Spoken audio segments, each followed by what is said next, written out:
I started learning as soon as I got there, and but obviously in interviews we work with local staff, local Khmer staff, to do any interviews. So it's kind of like working in any foreign country.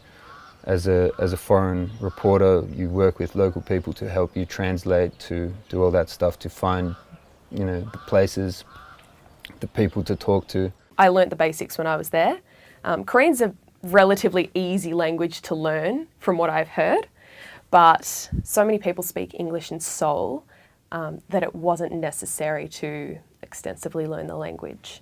I didn't speak much of any Indonesian. I studied it in primary school and I was probably able to count to 10.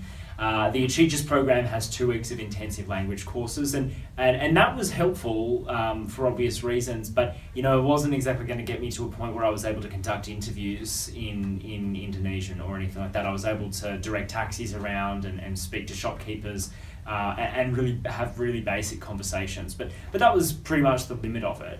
And, I think that can be a problem, but you work around it. In terms of the actual internship, getting interviews, that kind of thing, the Jakarta Globe Newsroom, a lot of the reporters are Indonesian and they can help you with some of that element. But also, working in a big city like Jakarta, a lot of people speak English, and the kind of stories that I was doing, whether they were with foreign embassies or whether they were with major corporations, that wasn't necessarily an issue. But I think that it just changes the way that you go about things. Rather than maybe calling up in the first instance, you'd email in the first instance, or even text in the first instance, just to maintain a better sense of language and give people a proper opportunity to respond.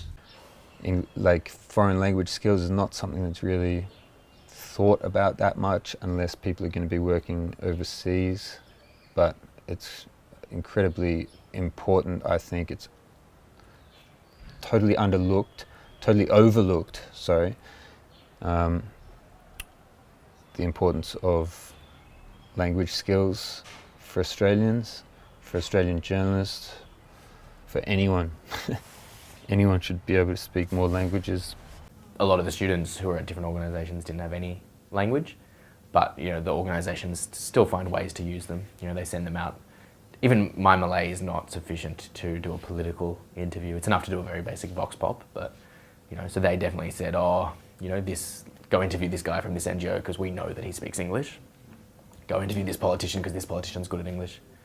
So when I was in Malaysia, I was basically assigned to follow all the Indian Malaysian politicians because they all do all their press conferences in English. They always speak in English, where the Malay politicians do their press conferences in Malay, and I would have missed a lot of stuff. So they were very conscious of my language level and working out still how to use me around that. Yeah. I think beforehand, this candidate really need to do some homework research in terms of the culture, the language.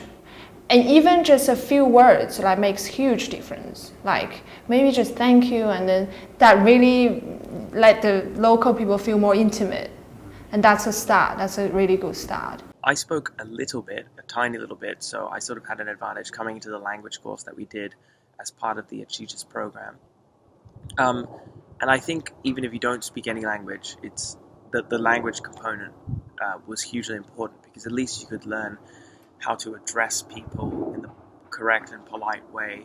You could speak a little bit of Indonesian to make people feel comfortable before you switch to English or use your translator. Indonesian is a very simple language to learn, at least the basics. So there's kind of not really much excuse not to be able to speak a little bit once you arrive, particularly because we have a 2-week intensive course.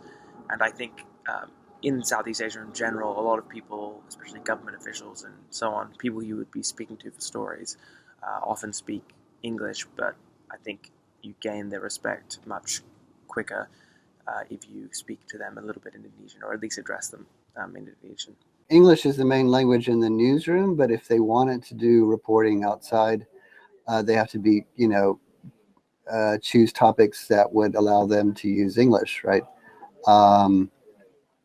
When they were doing research on the internet, there's a lot of tools to help them translate stuff, but the language issue was quite a challenge, and some interns can find workarounds and be industrious, and some have struggle with that. We do understand that there is that language barrier. You know, they're not going to get the same kind of assignments that a regular Filipino intern might get. But at the same time, because English is widely spoken in the Philippines, they also do have an advantage over other interns in terms of being able to communicate with different people, gather stories from a different light. So knowing what their objectives are, and at the same time knowing what kind of programs you would like your interns to run or to do here, would help us to craft a better internship for foreign students in general.